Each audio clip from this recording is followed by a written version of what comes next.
Welcome to ASCENDARA. Welcome to ASCENDARA. Welcome to ASCENDARA. Welcome to ASCENDARA.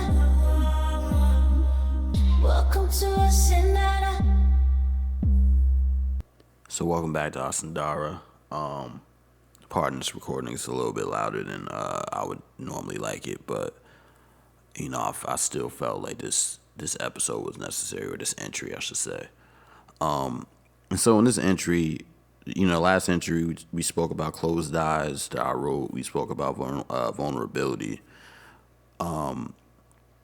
Within the context of this entry, I want to speak about my true feelings on giving too much when the energy cannot be reciprocated. And what I mean by that is sometimes you're in positions where, internally you may feel a way and you're giving to other people who you may perceive feel the same way, but they don't. And then when it's finally revealed to you, it hurts you. You feel taken advantage of. You feel as if you wasted your time and energy. And from a higher perspective and from a more wise perspective, truth be told, it's probably a lesson that we needed. It was necessary hurt or necessary disappointment. But the reality is that, especially speaking from my perspective as someone who has been recovering from people-pleasing tendencies, it hurts even more because when you close yourself off and decide to open up to people and give, it's very easy to feel like you've been taken advantage of, whether it was that person's intentions or not. That's just how it feels. And I think for me personally, it's something I've battled with because I'm not the type of person who believes in the short-term fun. I'm not the type of person that puts energy into people or anything that I feel like I'm a half-ass or it's going to be a half-ass thing. I'm the type of person that it's either all or nothing for me, personally. And I know not everyone's like that, but for me, it's all or nothing. It's, and I guess in a lot of ways, it's the risk taker in me. It's the gambler, right? I've gambled on people and I've been burnt a lot, and it's my own fault, right? Like if someone sees something in you and they attach to that because it's to their advantage or it makes them feel a certain way or is providing something for them, is it that person's fault that you're providing that, or is it you for not recognizing that it's you doing it? You know what I mean? And it's a real thing, and just for myself, feelings of disappointment, feelings of, needing to check myself, right? Needing to say like, well, at what point do you take accountability, right? And what I mean by accountability is just also understanding that, you know what, if I ignore my intuition or I ignore the writing on the wall when it comes to certain things, I put myself in certain positions. If I can clearly see that, if I can clearly see that someone possibly may not be able to reciprocate my energy or may not be able to see the perspective that I'm coming from, it's on me. It's not on that person, because whatever they need to learn or gain from this is probably not the same thing as me, and I think specifically for me, especially in intimate relationships, and it has been a flaw of mine to feel as if, I should give my all. You know what I mean? And I realize, like, some people don't deserve that. And some people don't know how to deal with someone who's actually doing that. Depending on their tendencies, whether it's a detachment tendency, an avoidant tendency, anxiety, whichever one. And I think recognizing that is key. And I think for me also the other thing is, or my other problem or issue is that I know myself. And once I get to a certain point, I don't want to deal with a person. Like there's nothing they can do. The doors don't reopen. Once my boundaries are up, they're up.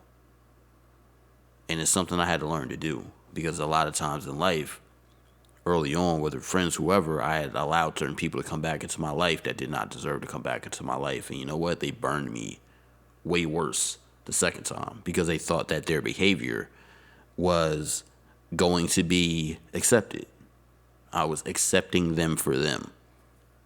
Whether it be gaslighting, whether it be just certain things.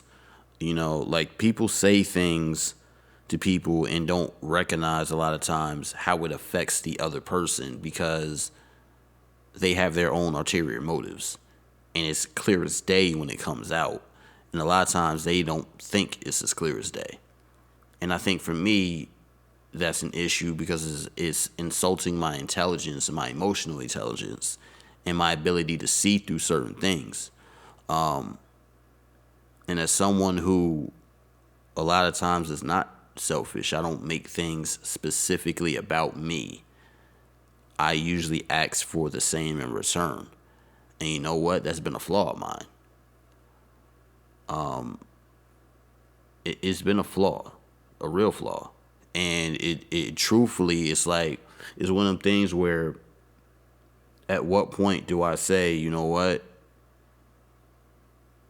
I'm not giving to anyone. If it's a thing where you want me to give to you, you got to give to me first. Instead of me volunteering, instead of me feeling as if, you know, this is the right thing to do, at some point I have to hold myself back and say, you know what, regardless of what I want to do, there's these things on this checklist that has to happen first. Because I need someone who's going to understand me and understand where I'm coming from as far as what I do for people and why I do it. And unfortunately, that leads to me having very strong boundaries. I'm not the type of person that gives people chances. I'm always observing. Always. And I think regardless of circumstances and what you may feel or experience with people, you have to still take the emotions out of it and just look at things from a logical standpoint. You know,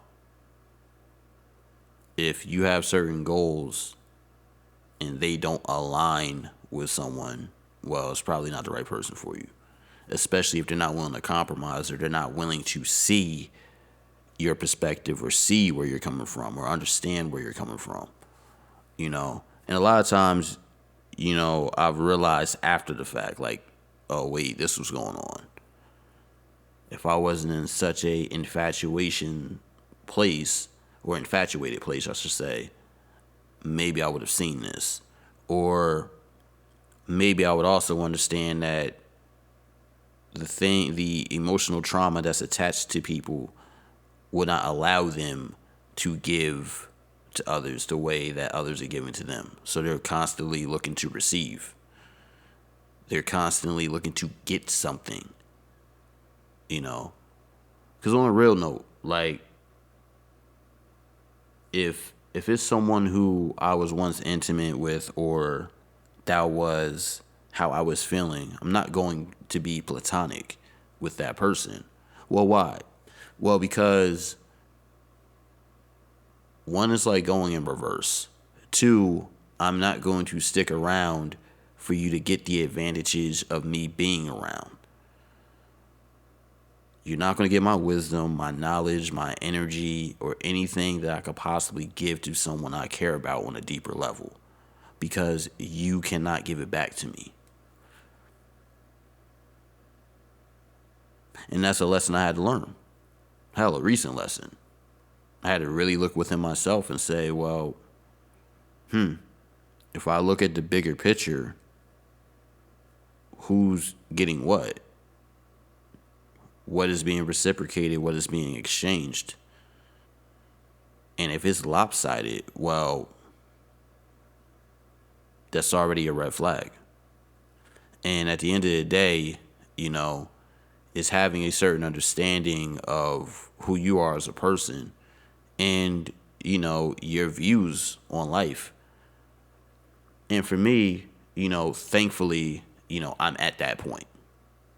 Thankfully, I'm at that point of understanding myself. But damn, it comes with some hard lessons. And those hard lessons, like, from a spirituality standpoint, right? Like, I believe in soulmates, I believe in karmics, and things of that nature, in the very real reality of that. And sometimes you confuse the two. Some people are karmics. They're here for a lesson. They're not here to be a soulmate. They're not here to be with you on this journey of life. They're not here to be here for, the good, the bad, the ugly, and everything else. They're not here for that. And sometimes you got to go through a rough patch and through rough lessons to really learn that. Because, some people really ain't about that life. Some people really aren't about understanding what it really means to be there for somebody. Because at the end of the day, it's about them. And there's nothing wrong with that. But if you're not the type of person that has that mentality, that's destructive and detrimental to you, which means those people have to go. And a lot of times they'll volunteer. And at the beginning, you're going to feel like, damn, well, why would you do that? But then you remember one thing. Rejection is divine protection. Peace and love. Welcome to ASCENDARA. Welcome to ASCENDARA. Welcome to ASCENDARA. Welcome to ASCENDARA. Welcome to ASCENDARA.